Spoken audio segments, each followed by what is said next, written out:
192년 겨울이었습니다. 청주 평원군 고당현에서 한 군대가 패배하여 물러나고 있었습니다. 원소와 조조의 연합군 앞에서 무너진 그 군대를 이끌던 이는 31살의 유비였습니다. 이미 여러 전투에서 패배를 겪었지만 이번에도 그는 살아남았습니다. 부하들을 이끌고 질서 있게 후퇴하며 다시 싸울 힘을 보존했습니다. 이것이 유비가 평생 반복한 패턴이었습니다. 싸우고 지고 도망치고 다시 일어서는 것. 그런데 역사는 이 남자를 도망꾼이 아니라 황제로 기억합니다. 왜일까요? 40년 가까이 남의 밑에서 떠돌았던 유비가 어떻게 조조손권과 어깨를 나란히 하는 존재가 되었을까요? 오늘 우리는 정사 기록을 통해 유비의 도망이 사실은 정교한 생존 전략이었음을 밝혀냅니다. 그가 어떻게 수십 번의 패배 속에서도 핵심을 지켜냈는지, 그리고 왜 그의 선택이 현대에도 교훈을 주는지 함께 살펴보겠습니다. 161년 탁군 탁현에서 유비가 태어났습니다. 그의 집안은 한때 황족이었지만 이미 몰락한 지 오래였습니다. 아버지는 일찍 돌아가셨고 어머니와 함께 돗자리를 짜며 근근히 생계를 이어갔습니다. 당시 후한 왕조는 붕괴 직전이었습니다. 환관이 조정을 장악했고 외척과의 권력 다툼이 끝없이 이어졌습니다. 백성들의 삶은 도탄에 빠졌고 불만은 폭발일보 직전이었습니다. 184년 봄, 마침내 황건적의 난이 터졌습니다. 장각이 이끄는 황건적은 창천이 이미 죽었으니 황천이 마땅히 서야 한다고 외치며 전국을 휩쓸었습니다. 혼란의 시대가 시작된 것입니다. 이때 23살의 유비가 의병을 일으켰습니다. 관우와 장비를 만나 함께 황건적 토벌에 나섰고 이것이 40년에 걸친 그의 여정의 시작이었습니다. 하지만 유비의 앞길은 순탄치 않았습니다. 공을 세워도 제대로 된 보상을 받지 못했고 상관의 부패를 견디다 못해 관직을 내던지기도 했습니다. 그렇게 그는 공손찬의 밑으로 들어갔습니다. 평원상이라는 작은 관직을 받았지만 이것이 그가 가진 전부였습니다. 192년 겨울, 유비는 고당현에 주둔하고 있었습니다. 원소와 원술이 전쟁을 벌였고 유비는 공손찬의 명령에 따라 원술 편에 섰습니다. 하지만 원소와 조조의 연합군은 너무 강했습니다. 기록은 간단합니다. 유비는 패배했다. 이것이 유비 생애 수십 번 반복될 문장이었습니다. 하지만 여기서 중요한 사실이 하나 있습니다. 유비는 패배했지만 살아남았습니다. 포로로 잡히지도 않았고 부하들을 모두 잃지도 않았습니다. 정사 삼국지는 이렇게 기록합니다. 입초까지 수많은 전투에서 패배에 달아났지만 자발적으로 타 세력의 목숨을 의탁할지언정 목숨을 잃거나 포로로 잡힌 적이 없다. 이것이 유비의 도망의 기술이었습니다. 당시 삼국시대에는 수많은 명장이 포로가 되거나 전장에서 죽었습니다. 여포도, 원소도, 여러 장수들도 결정적인 순간에 붙잡혔습니다. 하지만 유비는 달랐습니다. 그는 뛰어난 기마술을 가지고 있었습니다. 정사는 그가 헌제와 함께 사냥할 때 활 솜씨를 인정받았다고 전합니다.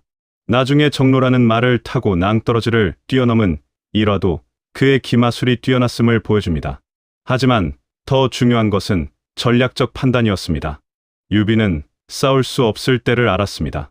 불리한 전투에서 무리하게 버티다가 전멸하는 대신 전력을 보존하고 후위를 기약했습니다. 이것이 바로 현대 군사 용어로 전략적 후퇴라고 부르는 것입니다. 194년 조조의 아버지가 서주를 지나다 도겸의 부하에게 살해당했습니다. 격분한 조조는 대군을 이끌고 서주를 공격했습니다. 기록에 따르면 조조군은 가는 곳마다 학살을 자행했고 수만 명이 죽었습니다. 이때 유비가 구원군으로 서주에 들어갔습니다. 공용의 요청을 받고 3,000 병력을 이끌고 온 것입니다. 당대의 명사인 공용이 자신을 알아봐 주었다는 사실에 유비는 기뻐했다고 합니다. 유비는 조표와 함께 조조군과 맞섰지만 패배했습니다. 중과부적이었습니다. 조조의 군대는 수만에 달했고 서주군은 계속 무너지고 있었습니다. 하지만 이때 여포가 조조의 배후를 습격하면서 조조는 회군했고 서주는 간신히 살아남았습니다. 195년 도겸이 죽었습니다. 그는 임종 직전 유비에게 서주를 맡겼습니다. 미축과 진규를 비롯한 서주의 유력자들도 유비를 지지했습니다. 유비는 처음에 사양했습니다. 하지만 북해상 공윤까지 나서서 권하자 마침내 서주목이 되었습니다. 24살에 황건적 토벌에 나선 지 11년 만에 유비는 처음으로 제대로 된 근거지를 얻었습니다. 하지만 이 행복은 1년도 가지 않았습니다. 196년 여포가 서주를 빼앗았습니다. 유비가 원술과 싸우러 나간 사이 여포는 서주성을 점령했습니다. 장비가 지키고 있었지만 막지 못했고 유비의 처자식까지 붙잡혔습니다. 유비는 다시 객장 신세가 되었습니다. 여포에게 빌어서 소패라는 작은 성을 얻었지만 이것도 오래가지 못했습니다. 유비가 병사를 모으자 여포가 의심하여 공격을 가했고 유비는 또다시 패배하여 조조에게로 갔습니다. 당시 조조의 참모 정욱은 이렇게 말했습니다. 유비는 웅재가 있고 민심을 크게 얻었으니 끝내 남의 아래에 있을 사람이 아닙니다. 빨리 제거하는 것이 낫습니다. 하지만 조조는 거절했습니다. 이제 바야흐로 영웅들을 거두어 드릴 때인데 한 사람을 죽이고 천하인의 마음을 잃는 것이니 불가하오. 조조는 유비를 예주목으로 임명하고 소패로 보냈습니다. 유비는 또다시 병력을 모았고 조조와 함께 여포를 공격하여 마침내 여포를 사로잡았습니다. 이때 흥미로운 일이 벌어졌습니다. 여포가 유비에게 말을 잘해달라고 부탁했지만 유비는 오히려 조조에게 여포를 죽여야 한다고 권했습니다. 정사는 유비가 여포의 배신 사례를 들며 설득했다고 전합니다. 왜 유비는 여포를 죽이라고 했을까요? 유비는 여포가 얼마나 위험한 인물인지 알고 있었습니다. 정원과 동탁을 배신했고 자신도 배신당한 경험이 있었습니다. 유비는 감정이 아니라 전략적 판단으로 움직였습니다. 199년 조조가 원수를 공격하러 가면서 유비에게 원수를 막으라고 명령했습니다. 하지만 유비는 이 기회를 이용해 서주를 다시 차지했습니다. 조조가 원수를 격파하고 돌아왔을 때 유비는 이미 서주에서 독자적인 세력을 형성하고 있었습니다. 심지어 조조에 반대하는 동승의 밀서까지 받아들였습니다. 200년 봄, 조조가 친히 대군을 이끌고 유비를 공격했습니다. 유비는 또다시 패배했습니다. 부하들은 흩어졌고 유비는 홀로 청주로 도망쳤습니다. 처자식과 관우는 조조에게 사로잡혔습니다. 원수가 유비를 받아들였습니다. 업에서 200리나 떨어진 곳까지 나와서 환영했다고 합니다. 유비는 원소의 객장이 되어 연암에서 조조의 후방을 교란하는 임무를 맡았습니다. 하지만 원소는 유비를 제대로 지원하지 않았습니다. 관도대전에서 원소가 조조에게 패배하자 유비는 다시 갈 곳을 잃었습니다. 201년 유비는 유표에게로 갔습니다. 경주 신야에 주둔하면서 다시 한번 재기를 준비했습니다. 이때 유비의 나이 40이었습니다. 황건적 토벌에 나선 지 17년 그는 여전히 객장이었고 자신의 영토라고 부를 수 있는 곳이 없었습니다. 하지만 유비는 포기하지 않았습니다. 유비가 40년 가까이 떠돌면서도 살아남을 수 있었던 이유는 무엇일까요? 첫째, 그는 사람을 잃지 않았습니다. 정사 삼국지는 이렇게 기록합니다. 선주는 비록 전패하여 험난함에 처했으나 신의를 더욱 밝히고 형세가 궁핍하여 사정이 위급한데도 그 말이 도를 잃지 않았다. 유비는 패배 속에서도 사람들을 대하는 태도를 바꾸지 않았습니다. 관우와 장비는 유비와 30년 넘게 함께했습니다. 184년에 만나 관우는 219년에, 장비는 221년에 세상을 떠났으니 평균 수명을 생각하면 부모와 함께하는 시간보다 긴 세월이었습니다. 숱한 패배와 불운을 함께하면서도 서로 배신하지 않았습니다. 밑바닥 평민에서 시작해 각자 일국의 황제와 대장군이 될 때까지 함께했습니다. 이것이 바로 유비의 힘이었습니다. 조조에게 사로잡혔던 관우는 조조의 후대에도 불구하고 유비에게로 돌아왔습니다. 장비는 여포에게 서주를 빼앗겼을 때도 유비 곁을 떠나지 않았습니다. 서주의 미축과 진규도 마찬가지였습니다. 그들은 유비가 서주를 잃은 후에도 계속 따랐고 결국 촉한 건국의 핵심 인물이 되었습니다. 둘째, 유비는 전략적으로 움직였습니다. 그는 단순히 도망만 친 것이 아니었습니다. 매번 다음 행선지를 신중하게 선택했습니다. 여포에게 패배했을 때는 조조에게 갔습니다. 조조에게 패배했을 때는 원소에게 갔습니다. 원소가 패배하자 유표에게 갔습니다. 유비는 자신을 받아줄 세력과 자신이 기여할 수 있는 역할을 정확히 계산했습니다. 그래서 매번 살아남았고 매번 재기의 기회를 얻었습니다. 조조도 이것을 알고 있었습니다. 논영회라는 유명한 장면이 있습니다. 207년 무렵 조조가 유비와 술을 마시며 이렇게 말했습니다. 지금 천하의 영웅은 오직 그대와 나뿐이오.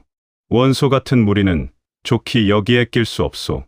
조조가 유비를 시험하려는 의도도 있었지만 이 말 자체는 진심이었습니다. 조조는 유비의 능력을 정확히 파악하고 있었습니다. 207년 유비의 인생에 결정적인 전환점이 찾아왔습니다. 서서가 제갈량을 추천했습니다. 유비는 3번이나 제갈량의 초가집을 찾아갔습니다. 삼고초려라는 고사가 바로 이때 생긴 것입니다. 제갈량은 27살의 젊은 참모였지만 유비에게 천하 전략을 제시했습니다. 이른바 융중대입니다. 형주와 익주를 차지하고 천하가 변하기를 기다려 북쪽의 위와 동쪽의 오를 견제하십시오. 유비는 제갈량의 계획을 받아들였습니다. 208년 조조가 형주를 공격하자 유비는 백성 10만 명과 함께 남쪽으로 피난했습니다. 장판파에서 조조군에 쫓겼지만 조운이 아두를 구하고 관우장비가 후방을 지켜주면서 간신히 빠져나왔습니다. 이때도 유비는 백성들을 버리지 않았습니다. 혼자 도망치면 훨씬 빠를 수 있었지만 유비는 백성들과 함께 느리게 움직였습니다. 진수는 이렇게 평가합니다. 부의지사들이 기꺼이 패배를 함께했다. 그가 무사람들의 마음을 얻은 까닭을 살펴보면 백성을 어루만지는 데 그치지 않았다. 유비는 제갈량의 계략에 따라 손권과 동맹을 맺었습니다. 적벽대전에서 조조가 패배하자 유비는 형주 남부 사군을 평정했습니다. 마침내 자신의 근거지를 확보한 것입니다. 211년 유장이 유비를 초청했습니다. 한중의 장로가 위협하자 도움을 요청한 것이었습니다. 유비는 방통, 황충, 위연 등을 데리고 익주로 들어갔습니다. 처음에는 유장을 돕는 척했지만 212년부터 본격적으로 익주를 공격했습니다. 방통은 낙성 전투에서 전사했지만 제갈량과 장비, 조운이 합류하면서 전세가 기울었습니다. 214년 여름 마초가 투항했습니다. 유비는 마초를 앞세워 성도를 포위했고 유장은 항복했습니다. 유비는 마침내 익주를 손에 넣었습니다. 황건적 토벌에 나선 지 30년, 나이 53세 비로소 제대로 된 영토를 가지게 되었습니다. 익주를 얻은 유비는 빠르게 세력을 확장했습니다. 법정, 동화, 황권 등 익주의 인재들을 등용했고 유장의 신하들도 포용했습니다. 심지어 끝까지 저항했던 엄한까지 받아들였습니다. 219년 유비는 조조와 한중에서 대결했습니다. 한중공방전은 유비 생애 가장 중요한 전투였습니다. 조조가 직접 대군을 이끌고 왔지만 유비는 지형을 이용한 방어전으로 버텼습니다. 황충이 조조의 명장 하우연을 베었고 조조는 결국 한중을 포기하고 철수했습니다. 이것이 유비의 생애 최고 승리였습니다. 유비는 한중왕이 되었습니다. 관우를 전장군으로, 장비를 우장군으로, 마초를 좌장군으로, 황충을 후장군으로 삼았습니다. 제갈량을 군사장군으로 임명하고 내정을 맡겼습니다. 하지만 이때가 유비의 절정이자 몰락의 시작이었습니다. 219년 겨울 관우가 형주에서 패배했습니다. 관우는 번성을 공격하여 우금의 7군을 수장시키는 대승을 거두었지만 배후에서 손권이 움직였습니다. 여몽과 육손이 형주를 기습하여 점령했고 관우는 퇴로가 끊겼습니다. 관우는 사로잡혀 참수당했습니다. 221년 여름 장비도 부하에게 암살당했습니다. 30년 넘게 함께한 두 형제를 잃은 유비는 무너졌습니다. 221년 4월 유비는 황제를 칭하고 국호를 한이라 했습니다. 연호를 장무라 정했습니다. 하지만 즉위식의 기쁨은 오래가지 않았습니다. 222년 2월 유비는 대군을 이끌고 오를 공격했습니다. 신하들이 모두 반대했습니다. 제갈량도 조운도 말렸지만 유비는 듣지 않았습니다. 형주를 되찾고 관우의 원수를 갚겠다는 일념으로 출병했습니다. 초반에는 승승장구했습니다. 하지만 육손이 지연작전을 펼치면서 유비군은 700리에 걸쳐 진영을 펼쳤습니다. 여름 더위에 지친 촉구는 숲속에 진을 쳤습니다. 6월, 육손이 화공을 명령했습니다. 불길이 40여 개 진영을 휩쓸었고 촉구는 대패했습니다. 죽은 군사가 8만이 넘었다고 합니다. 유비는 간신히 백제성으로 도망쳤습니다. 이것이 유비 생의 마지막 전투였습니다. 223년 봄, 유비는 백제성에서 병이 들었습니다. 제갈량을 불러 후사를 부탁했습니다. 그대의 재능은 조비보다 10배나 뛰어나니 반드시 나라를 안정시키고 대업을 이룰 수 있을 것이오. 만약 태자가 보필할 만하면 보필하고 만약 재능이 없거든 그대가 스스로 성도의 주인이 되시오. 제갈량은 눈물을 흘리며 대답했습니다. 신은 힘을 다해 충성을 다하고 죽은 뒤에야 그칠 것입니다. 223년 4월 24일 유비는 63세로 세상을 떠났습니다. 시호를 소열왕제라 했습니다. 유비의 인생을 숫자로 정리하면 이렇습니다. 184년 황건적 토벌에 나선 후 39년간 전투를 벌였습니다. 크고 작은 패배를 수십 번 겪었습니다. 40년 가까이 남의 밑에서 떠돌았습니다. 하지만 단 한 번도 포로가 되지 않았고 결국 황제가 되었습니다. 어떻게 이것이 가능했을까요? 첫째, 유비는 전략적 후퇴를 알았습니다. 현대 군사학에서는 전략적 후퇴를 가장 어려운 작전으로 꼽습니다. 후퇴하는 순간 병사들의 사기가 무너지고 적군의 추격을 받기 때문입니다. 하지만 유비는 이것을 40년 동안 반복했습니다. 불리한 전투에서 무리하게 버티지 않았고 전력을 보존하여 다음 기회를 기다렸습니다. 192년 고당 전투, 195년 여포와의 전투, 200년 조조와의 전투, 208년 장판파 전투. 매번 유비는 패배했지만 살아남았습니다. 둘째, 유비는 사람을 지켰습니다. 관우와 장비는 30년 넘게 함께했습니다. 미축, 진규, 간홍, 손건은 유비가 떠돌 때도 계속 따랐습니다. 제갈량, 방통, 황충, 위연은 유비를 만나 재능을 펼쳤습니다. 유비는 패배 속에서도 신의를 지켰습니다. 그래서 사람들이 그를 따랐습니다. 진수는 유비를 한고조 유방에 비유했습니다. 한고제의 풍모가 있다.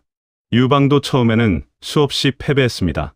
항우에게 56번 싸워 55번 졌다는 기록도 있습니다.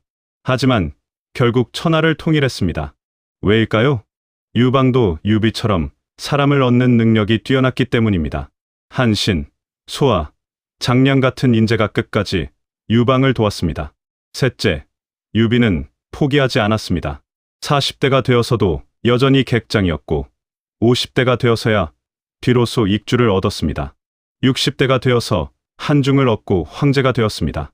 보통 사람이라면 중간에 포기했을 것입니다. 하지만 유비는 끝까지 자신의 꿈을 버리지 않았습니다.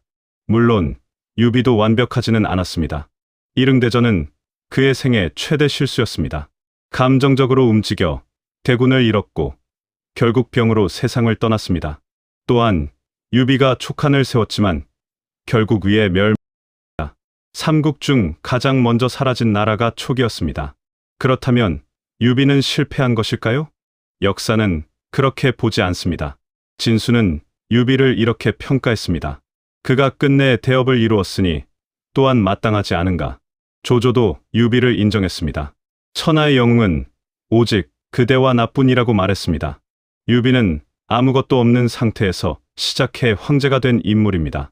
조조처럼 명문가 출신도 아니었고 손권처럼 부친의 유산을 물려받은 것도 아니었습니다. 오직 자신의 능력으로 수십 번의 패배를 딛고 40년을 떠돌며 마침내 일국의 황제가 되었습니다.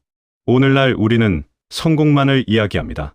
하지만 역사는 패배를 딛고 일어선 자들을 더 오래 기억합니다. 유비의 인생은 화려하지 않았습니다. 수십 번 패배했고 수십 년을 떠돌았습니다. 하지만 그는 포기하지 않았고 사람을 잃지 않았고 전략적으로 움직였습니다. 그래서 역사는 그를 영웅으로 기억합니다. 패배가 두렵습니까? 유비를 기억하십시오. 패배는 끝이 아니라 다음 기회를 준비하는 과정일 뿐입니다. 오늘 영상은 여기까지입니다. 오늘 영상이 도움되셨다면 좋아요와 구독 부탁드립니다. 다음 시간에 더 흥미로운 정사 삼국지 이야기로 찾아뵙겠습니다. 시청해 주셔서 감사합니다.